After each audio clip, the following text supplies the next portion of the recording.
Hello everyone. This video is designed to provide the basics of heat exchange or heat transfer process.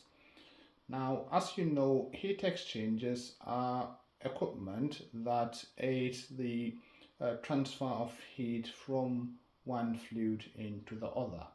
So in this video, I'll demonstrate the basic principles behind the operation of heat exchangers. So let's say I want to make a cup of tea. So I have my kettle. I'll just turn that on in order to boil the water. It's going to take a few moments for it to get boiled.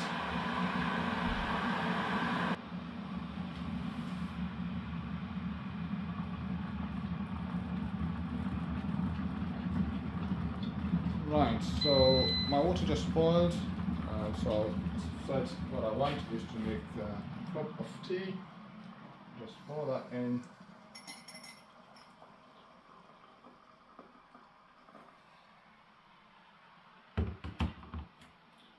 And so what I have remaining here is some amount of water, which is still very hot. Now, under normal circumstance, what I'll do is I'll just leave that off, and that amount of heat that I have remaining in that kettle will just cool off over a certain period of time. But what if I have some content? Say, for example, this is some oil inside a different container. And what I want to do is to heat that up. I want to warm it up to a higher temperature. At the moment now it's at room temperature. So if I want to warm it up, I can pour it into a different container, and then I can put it into the microwave, or I can put it on top of a heating element in order to warm it to the desired temperature.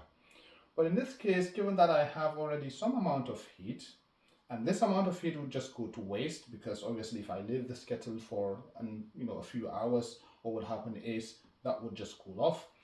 I could utilize that amount of heat in order to warm the content in my water bottle here.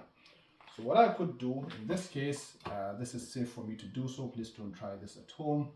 I could just put that in and leave it inside for a bit. In this case, note you have to be very cautious of the pressure, because if the temperature, usually there's a direct relationship between temperature and pressure, so you'll have to make sure that there isn't any pressure build up in the container. So I can just leave this on for a bit. Well, it won't shut up because it's too high. And what's happening now is that the heat is being transferred from the hot water in through the material of the water bottle to warm up the content of the fluid. And as I said, this is the basic principles behind heat exchangers.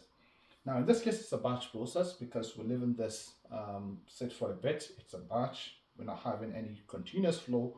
In a case where we have a continuous flow of the fluid, both the hot fluid as well as the cold fluid inside, that would be a concentric or a tube-in-tube heat exchanger. Okay, so that's mimicking a tube, the inner tube or the water bottle, and then you have the outer tube, which is the kettle. So as I said, now if I'm to measure the temperature of this content, we'll find out is the temperature now. I can feel it is much warmer now. It's much warmer than when I've put it in when it was at room temperature. So this is the basic principle behind the operation of our heat exchangers. Ideally, what you'll have is a continuous flow of the hot fluid as well as a continuous flow of the cold fluid. If the flow is co-current, that means both the hot fluid as well as the cold fluid will be moving in the same direction.